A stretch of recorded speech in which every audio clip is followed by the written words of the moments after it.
ఆపదను చూసి సంతోషించేవాడు నిర్దోషిగా ఎంచబడడు. చూసారా? ఎంచబడ్డ అసల. అంటే దేవుడి దృష్టిలో వాడు నిర్దోషే కాదు. అందుకే ఎవ్వరు ఆపద చూసినా, మీ కుటుంబమైనా, నా కుటుంబమైనా, మన కుటుంబాల్లో గాని, బయట గాని ఎక్కడైనా ఒకళ్ళు ఏడుస్తున్నారంటే చేతనైతే వాళ్ళ కోసం ప్రార్థన చేయాలి. అంతేగాని వాళ్ళ యొక్క ఏడుపును చూసి, బాధను చూసి, సమస్యను చూసి ఎప్పుడు నేను ఆనందపడకూడదు. కనీసం నా జీవితంలో నవ్వుకోకూడదు. పక్కన నవ్వుకున్న దేవుడికి తెలుసు నువ్వు ఎవరి గురించి నవ్వుకుంటున్నావో.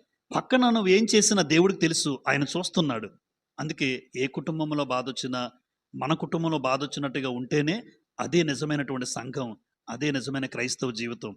ఆ జీవితాన్ని దేవుడు కోరుతాడు. ఎందుకు అంటే చాలామంది రాశాను ఇక్కడ. మీకు పొట్టి, పొడవు, లావు, సన్నం, ఆర్థిక పరిస్థితులు, స్థితిగతులు, కులం తక్కువ, ఉద్యోగం లేకపోవట, ఇవన్నీ పరిస్థితుల్లో కూడా ఎప్పుడు ఎవరిని వెక్కిరించొద్దు.